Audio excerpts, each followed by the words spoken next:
Bruce, thanks so much for talking to me today.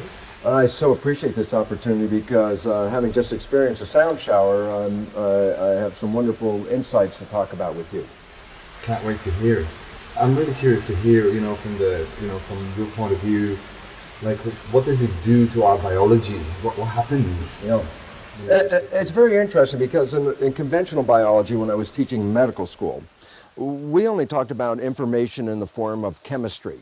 Hormones, drugs, pharmaceutical agents of some kind, as that's what provides information to the system. So if the system's not working right, you take a drug, and the drug carries signal and information and then changes the operation of the body. So we're very locked into a mechanical, physical biology, and that's conventional allopathic medicine. In recent years, there's the rise of a new kind of medicine. It's called energy medicine.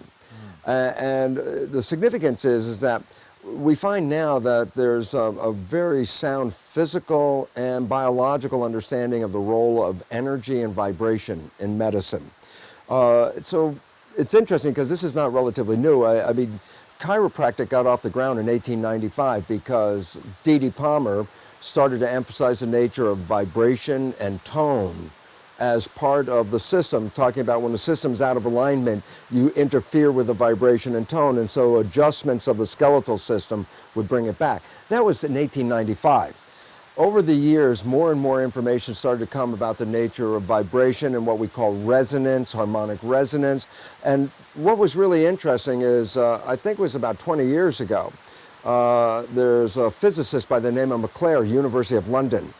And he said, okay, look, we're very clear now.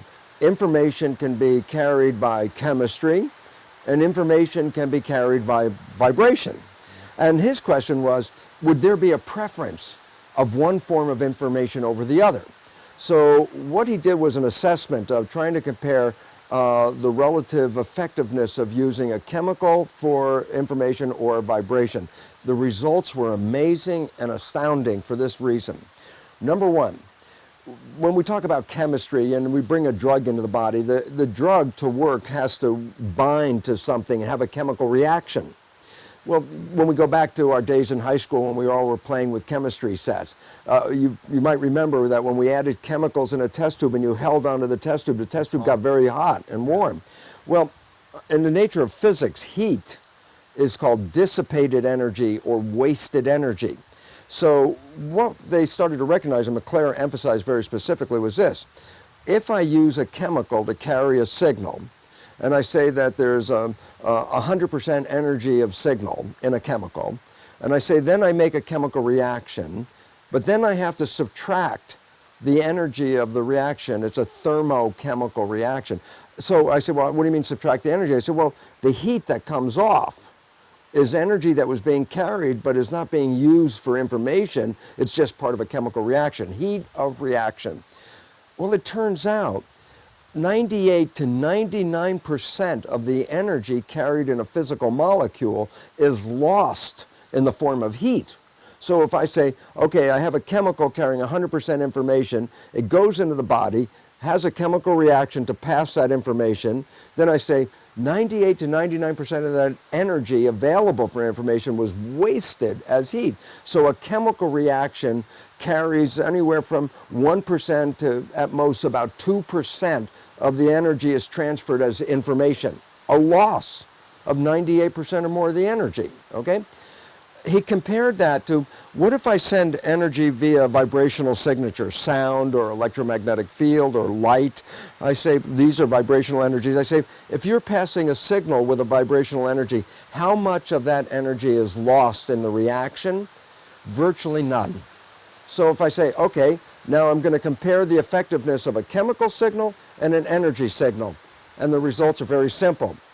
The chemical signal passes 1% information. The energy signal passes nearly 100% of the information. So the first conclusion was energy is 100 times more efficient in sending an informational signal than our chemical signals. So given the choice of do you want to do a chemical reaction or an energy healing, you get 100 times more efficiency from the energy healing. That's right off. So McClare really concluded, he said, given the option, we must recognize the truth that resonant information, vibrational information, is profoundly more efficient in sending information. And also there's a second character as well. How fast does it take the information to get to from the source to the destination? Well, chemicals have to move through fluid. So let's say I measure how fast does a chemical move in one foot. And if it was really moving fast, I'd say take 1 second for that chemical to move 1 foot. So I say, chemical signal travels at about, at this case, 1 foot per second. And I say, and what about a vibrational signature like electromagnetic fields or photo light or something like that?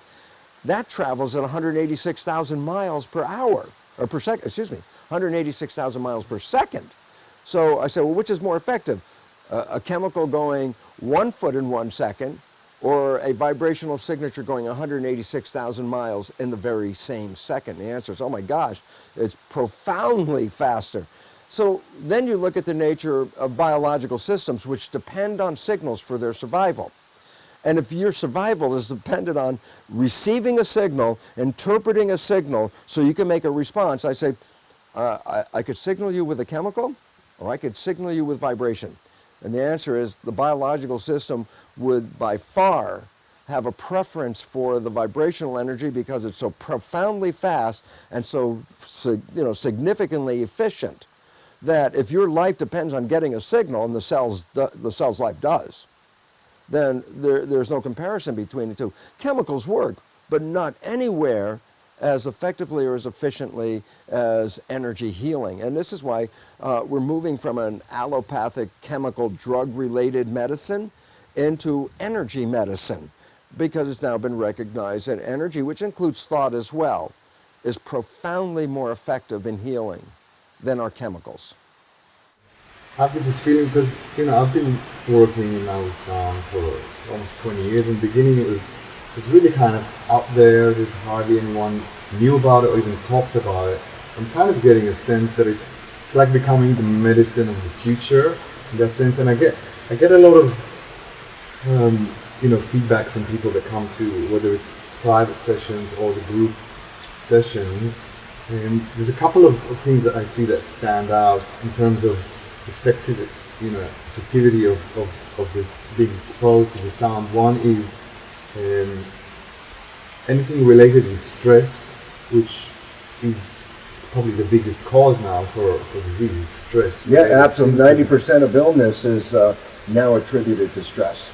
Yeah, so I really see how sound really, it's almost like it allows the stress to seep out of the system, really bring this peace of mind and really kind of bring people into a very, very deep state.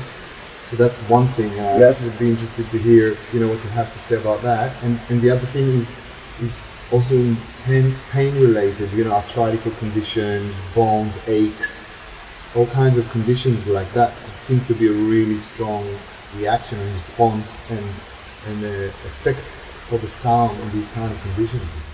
Yeah, it's very interesting because there's two different things you talked about. One is the stress reduction, okay?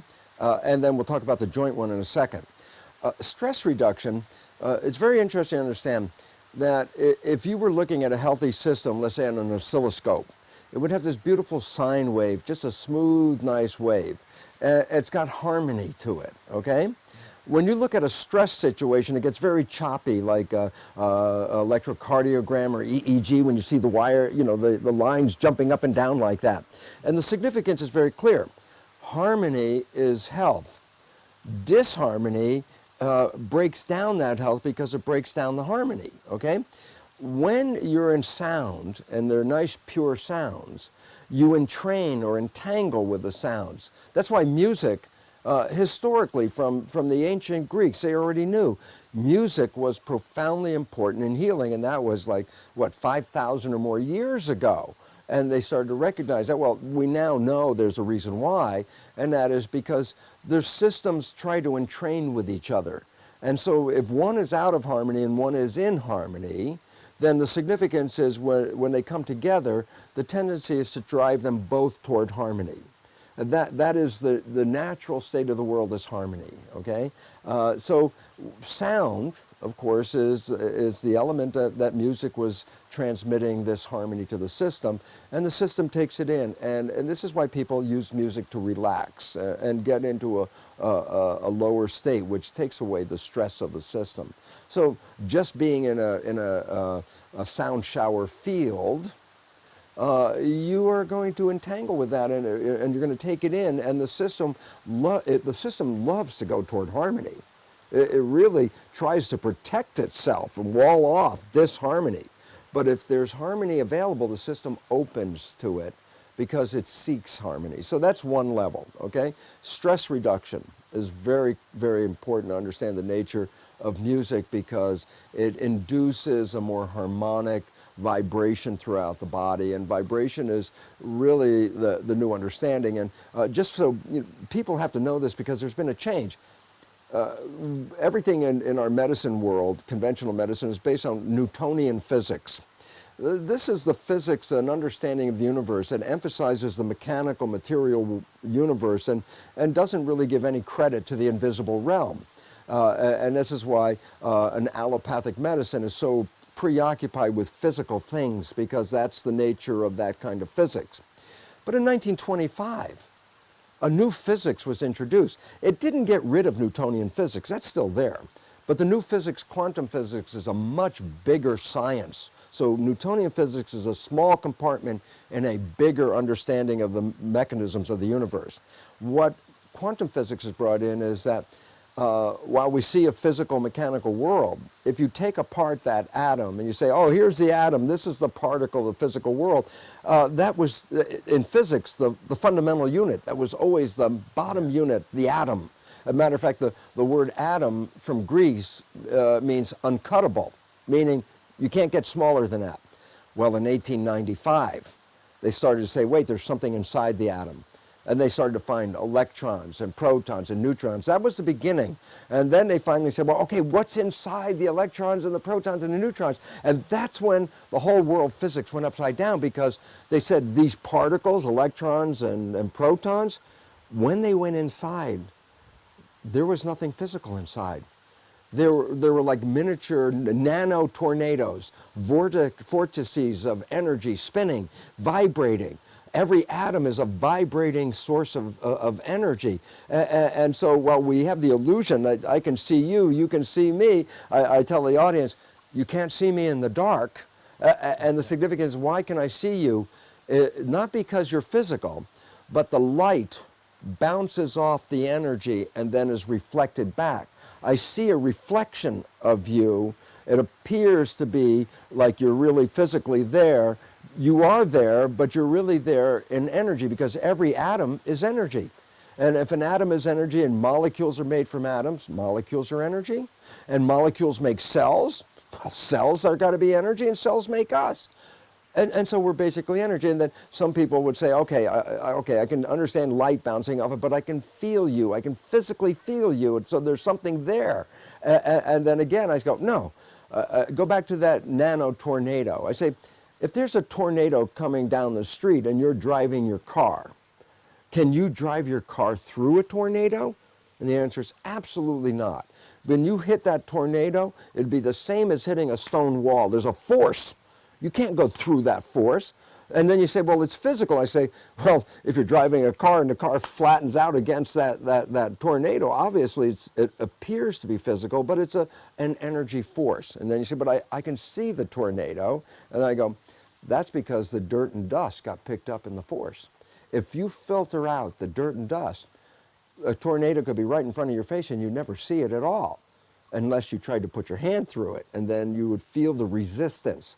Resistance feels like there's something physical. I'm pushing on it. But if you're pushing on a tornado, you're pushing on forces. You're not pushing on anything. So atoms are miniature tornadoes. They vibrate at frequencies. They have a force field, which gives them that character of being physical. They reflect light so I can see them. And lo and behold, the energy universe becomes what we see as the physical universe, except in truth, as quantum physics reveals, it's all energy. It's all vibration. And this is why the emphasis in more recent years is to de-emphasize the physical character and start to say, yeah, but how does energy communicate? Because if you were energy and you want to communicate with energy, how would you do it? And the answer is, with energy itself. Energy communicates with energy.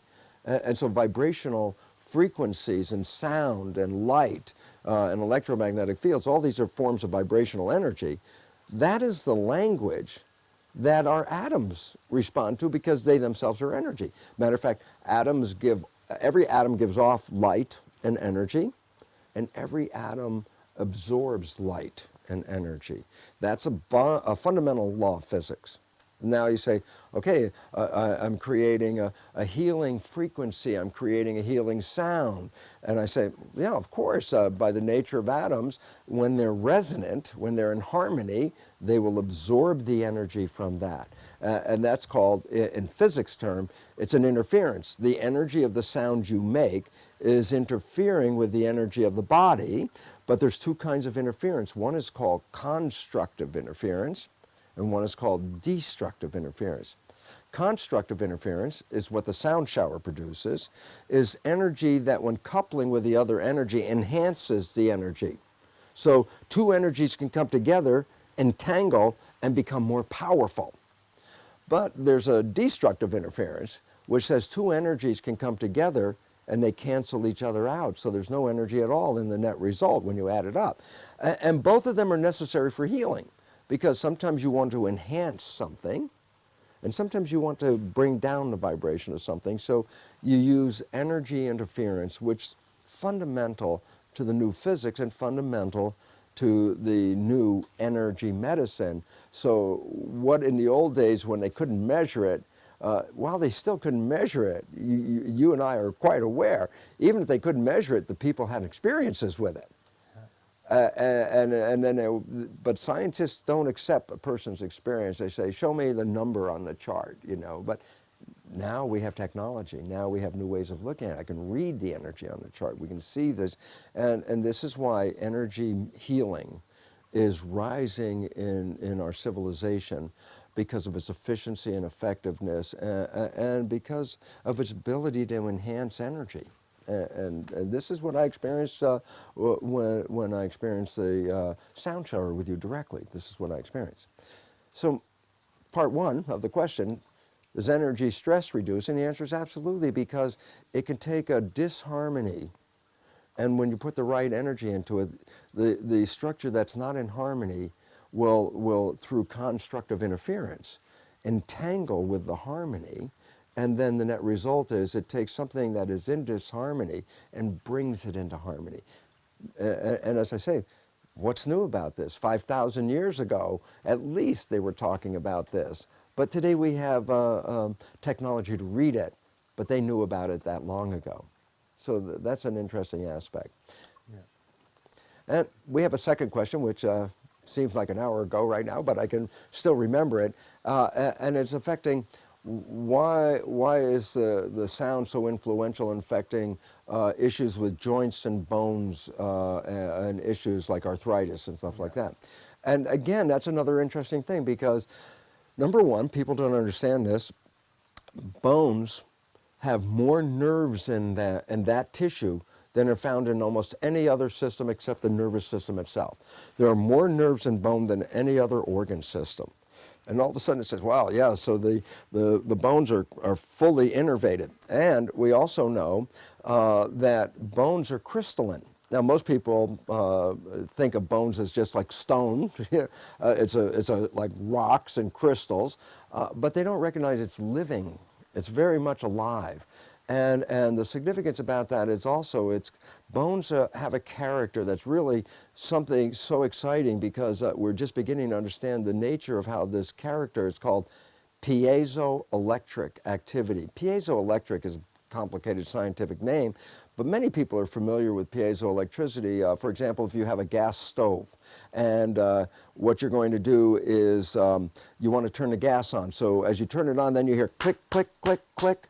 And I said, well, what's going on? And then all of a sudden the light lights up. I said, well, what was going on? And the answer is there's a piezo crystal, and when you turn on the switch, there's a little hammer that bang, bang, bang, bangs the crystal. Every time you bang a piezoelectric crystal, what it does is it gives off an electric spark. So that's why you put that piezo crystal in the gas area. You hit the crystal, the spark comes off, and you ignite the gas. Well, bones are piezoelectric, and there's a couple of reasons why. Number one, when you stand on a bone or you put pressure on a bone, you are the same as hammering the bone, and you're sending electricity activity through the bone. Okay, this electrical activity determines where the bone is going to build extra strength, because that's where the pressure is coming from. So it knows where to build bone by the direction of the electricity. So, for example, your posture is very critical. Let's say a woman wears flat shoes, and her posture, the bone, the energy hitting the bone is going straight up and down, okay? And the bone will build its strength up and down to resist the force of gravity. If she puts on high heel shoes, guess what? She changes the angle. Now the angle of the electricity comes at a different angle and builds up the bone in a different way to, again, it's always accommodating gravity. So electrical activity in bone is a very necessary part of bone growth. But then here comes where the joints and the arthritis comes in, and that is this. As I said, bones they've got so many nerves in them, and people don't realize that when two bones touch each other, that's two nerves essentially grinding on each other. The pain is excruciating, as people with arthritis will know. And you say, well, how come when I stand up, I don't feel the pain, okay? And the significance about that is that there's something called joint fluid. It's called synovial fluid. It's a chemical called hyaluronic acid. And this is where the electricity now comes back full circle. The bone, when you stand on it, pushes electricity. The electricity not only adjusts the growth of the bone, the electricity also goes into the joint fluid, the synovial fluid. And the synovial fluid, and this is like magic, swells up with electricity. So as you start to stand up, the two bones don't touch each other. The swelling of the fluid pushes the bones apart. They're actually levitating. The bones don't touch each other. They're sliding over a fluid, and the fluid is keeping them apart.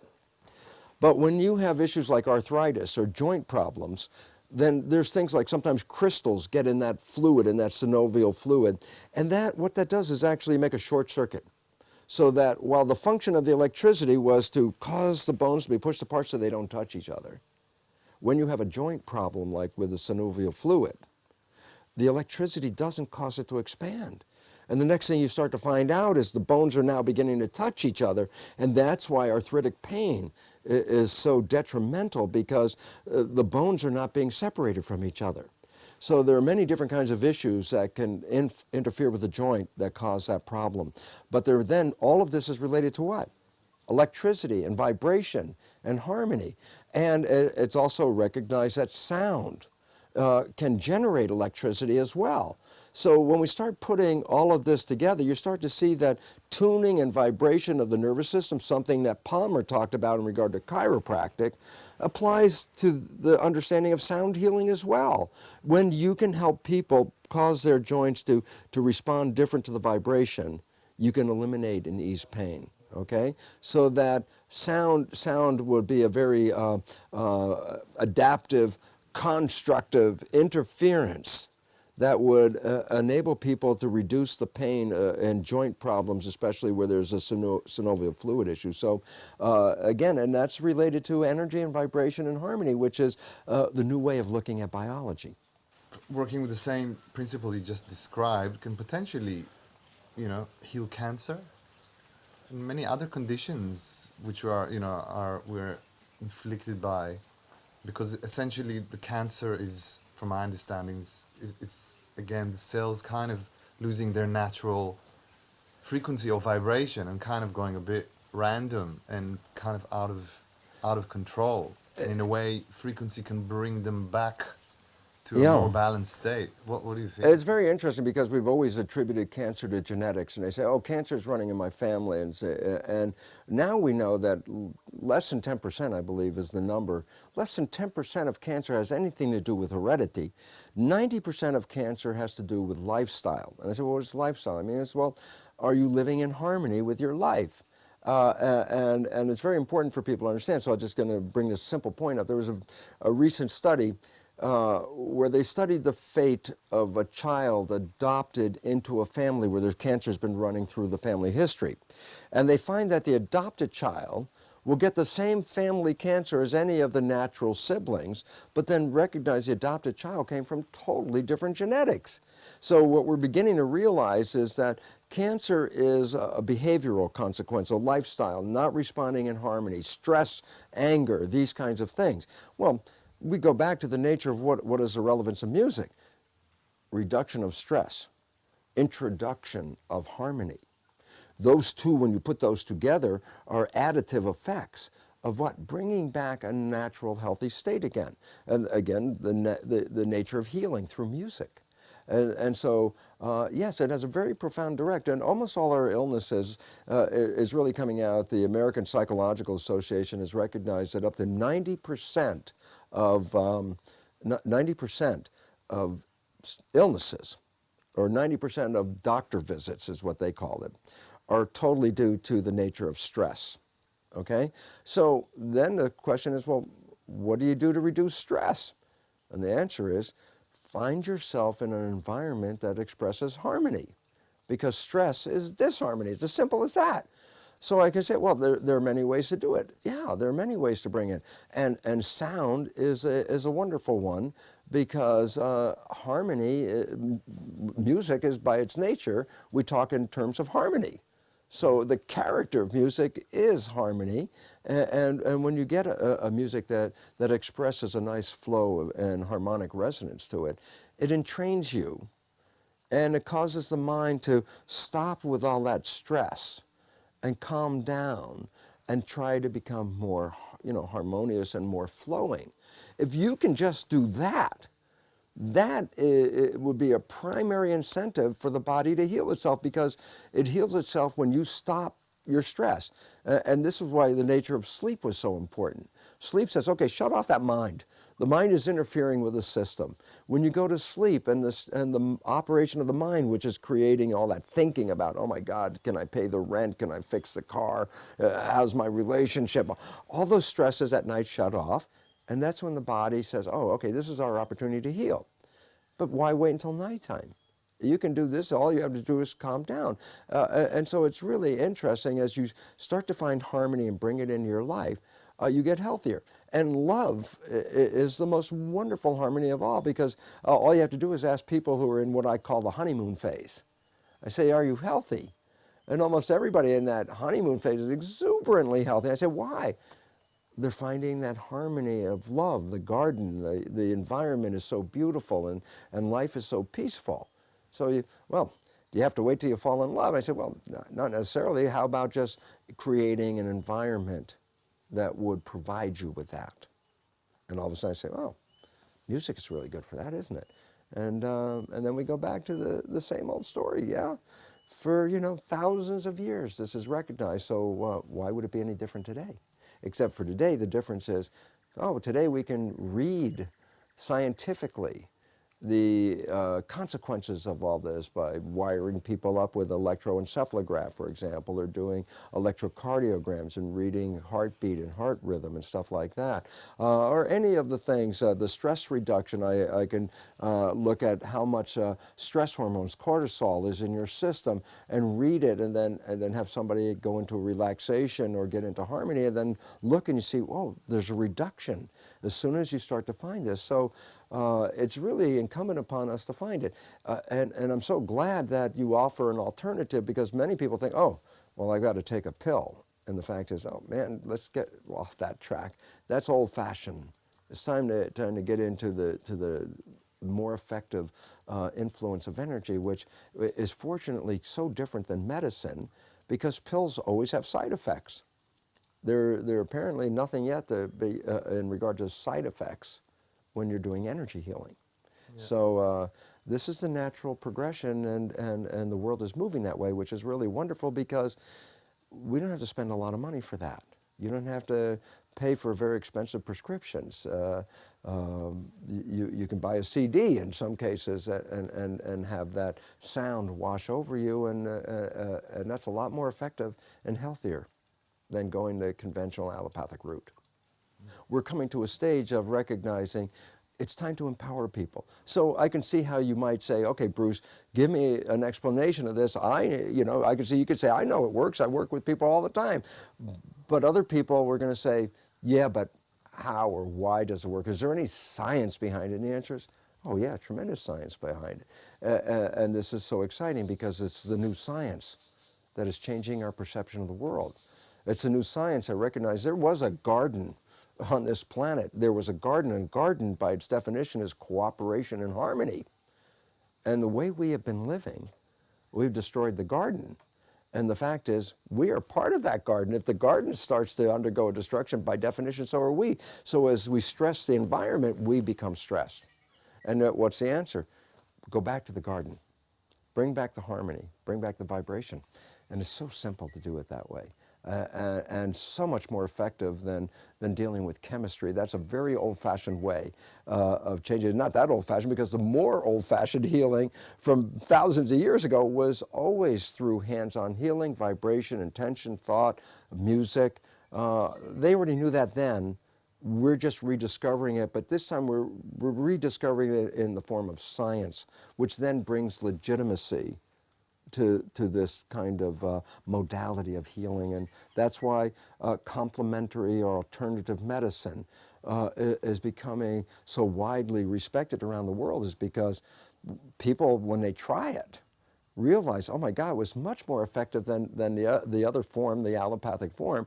And now we're up to, like in the States, over 50% of the people will seek out a complementary alternative energy healer before going to a conventional healer. And the reason why is simple. Because people that have gone that route have told all their friends, oh my goodness, this process I just did was so wonderful. And it brings other people. So it's growing by word of mouth, but fortunately, it's also growing because there's a science behind it. You know, now you've experienced both the sound shower and also the sound tuning, I call it. Yes. The one with the tuning forks. Yes. I'm just curious to hear, you know, from your own personal experience, what you're going through, what kind of happened through the session for you. Well, for me, it was kind of interesting because I did it both as a person who was saying, look, I have an issue with my knee and maybe you could help me with it. And then I also did it as, well, this is a new thing for me. So my scientific, inquisitive mind was saying, okay, what am I feeling? What's going on in my biology as you were applying the signals with the tuning forks? And it was kind of interesting because I started to find a connectivity through the system. And there was a reverberation. Even after you stopped with the tuning forks, there was a period where I could feel the harmonic vibration going through my body, like electrical impulses going through. So that was one aspect. I also realized that there were parts that you would touch, such as my knee, but it would also reference another part of the body. So it turns out that my lower back, which now I understand is the cause of the knee problem, when you started working on my knee, the signal was sent back to my lower back, which is where the problem really originated. So there was a wonderful connectivity to that. So basically, physiologically, I could feel the system going into a state of calming down. I could feel a circuitry being completed that was sort of, I could feel the flow starting to go. And I could also experience that it wasn't a random thing, that when you hit the problem spot, it also referenced where the source of the problem was. So basically, I find, well, was that coincidence? It could have been, but I don't think so. So basically, I could feel a direct physiological correlation with the way I'm experiencing life at the moment and with the application of the signals through the tuning forks. There were direct connections between these. So I personally don't see it as a coincidence, but I truly see it as a part of understanding the nature of the connectivity and harmony of the system, which is really what brings biology. You know, it's funny because when I taught in medical school, well, we had cardiologists and they talked about the heart. You know, we had nephrologists and they talked about the kidney, and we had neurologists and they talk about the brain. And this science has actually been, it's been very good. It's provided a tremendous amount of information, but it's also been not very supportive because when we work in our body, it's all systems like an orchestra playing together. You can't just adjust one and think that you haven't influenced the others as well. And again, that's why I say even the referencing of touching my knee, but then bringing the reference back to my lower back. That wasn't an accident. That was that this whole thing is tied together. And that's why the new biology, which is making its appearance more or less very profoundly right now, is called systems biology. You don't work with one part, you work with a system. And this is what I noticed. Well, I came to you with a knee issue. You didn't say, okay, let me just fix your knee. You started actually on the other side of my body and followed the lineage of the skeletal system up from one side and down to the other side to create the system approach. So I thought that was, again, a very insightful way of looking at it, because we have a tendency, oh, I've got a problem right here, well, then you fix right there. It's like, you have a symptom right there, but it may not be where the problem is. And therefore, tuning the system before you work on any part of the system is really, I would say, a very necessary aspect of, I mean, it's like people work on an automobile today. You say, well, I got a problem here, but not until the guy puts it on a computer and reads, well, let's look at the whole system, and then we'll get a better answer. Because it's very misleading to look at the symptom, because the symptoms generally may not have any connection with the origin of the problem in a direct connection. It's not the problem. People say, cancer is the problem. I say, no, cancer is the symptom of a problem. You deal with the cancer, you don't deal with the cause. The cancer will come back, and that's what unfortunately people experience many times in the process, because the cancer wasn't the cell that caused the problem. The cell was responding to a problem. So I very much appreciated, without you even saying why or anything, but I started to see it's like, he's going through to align the system first, and that I thought was a very appropriate and insightful way to start trying to understand where's the disharmony coming from. When I do the session with a group, there is a sense of some kind of synergetic or energetic, harmonizing between the group. What can you say about that? Well, that's another physics issue of entanglement and entrainment. So, for example, I have two guitars. I pluck the A string on this guitar right here. And what's going to happen to this guitar? The answer is, the A string is going to vibrate. It's called harmonic resonance. And so I say, so I pluck this guitar and this one begins to vibrate, okay? Then I go, now I put my hand on this guitar, stop the A string from vibrating. And then I let it go, and I have the two guitars. What's going to happen now? And the answer is, well, this A string is going to vibrate because this one is vibrating. It's harmonic resonance, right? But then the joke part of it, I said, well, then who's causing this one to vibrate after I stopped it and it started again? Who's causing it to do that? And the answer is itself, because it sent the energy to this one, which then sent it back to this one. Well, that's two guitars. How about 10 people? Same thing. You tune them, you're tuning people like guitars.